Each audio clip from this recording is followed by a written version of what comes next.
Donc maintenant qu'on a choisi en fait une palette de couleurs, hein, je vais vous montrer comment l'utiliser dans, par exemple, un diaporama de LibreOffice, hein. Donc, par rapport à la vidéo précédente, qu'on soit bien d'accord, en fait, quand vous choisissez une palette de couleurs, vous restez dans celle-ci, hein. Donc, par exemple, ici, si je commence à utiliser cette palette de couleurs-là, d'accord? Donc, je choisis ces quatre couleurs-là, mais je vais pas prendre, en fait, une couleur ici, une couleur là, d'accord? Donc, je reste bien dans cette palette de couleurs-là, d'accord? Donc, ça, ce sont des quatre couleurs qu'on peut associer ensemble pour que le document soit harmonieux, hein. Donc ça, c'est dans LOL Colors, donc le site LOL Colors. Donc, même chose ici dans palette de couleurs.net, hein. Donc si je choisis, donc je vais mettre les plus appréciés. Si je choisis une palette de couleurs, donc là je fais au hasard, hein. Si je commence à choisir une couleur dans cette palette-là, en fait, je reste dans cette palette, d'accord? Donc je vais pas choisir une couleur là, puis une là, puis une là. Donc je reste dans la palette de couleurs que j'ai choisie, d'accord? Donc on va retourner ici dans LOL Colors. Donc je vais vous montrer comment utiliser en fait ces couleurs-là dans un diaporama.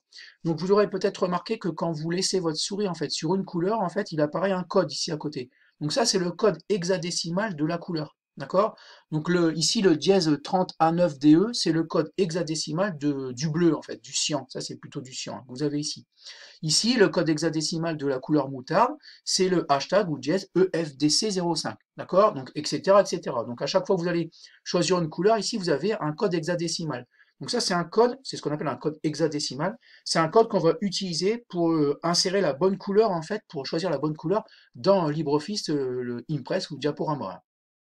Alors, le code couleur, en fait, c'est un hashtag, donc un dièse, suivi de 6 caractères. D'accord? Donc, chaque caractère peut aller de 0 à 9 ou de A à F. D'accord? Donc, vous avez 6 caractères et chacun peut aller de 0 à 9 ou de A à F. D'accord? Donc, en gros, le plus petit, entre guillemets, code hexadécimal qu'on puisse faire, c'est hashtag ou dièse et 6 fois 0. D'accord? Et le plus grand qu'on puisse faire, d'accord? C'est le hashtag ou dièse et 6 fois F. D'accord? Donc on va regarder un petit peu à quoi ça correspond. Donc on va aller dans le code hexadécimal ici. Donc là, j'ai tapé le code hexadécimal du noir. Donc en fait, si vous voulez du noir, vous tapez hashtag ou dièse 6 fois 0. Ça, c'est le code hexadécimal du noir. D'accord? Même chose pour le blanc. On va regarder un peu le blanc. Voilà, on va mettre blanc. Voilà, entrée. Et en fait, si vous voulez du blanc, vous allez taper hashtag ou jet et 6 fois F. D'accord? Et entre deux, en fait, entre le 6 fois 0 et les 6 fois F, il y a des milliers de combinaisons possibles. D'accord? Donc en fait, chaque caractère, donc ça c'est un caractère, hein, d'accord?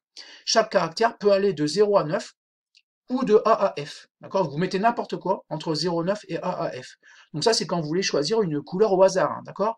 Nous, les codes hexadécimaux, ici, on les a déjà. D'accord? Donc là, ici, vous voyez, ici, donc je vais prendre une couleur ici, plutôt cette palette de couleurs-là, moi qui me plaît.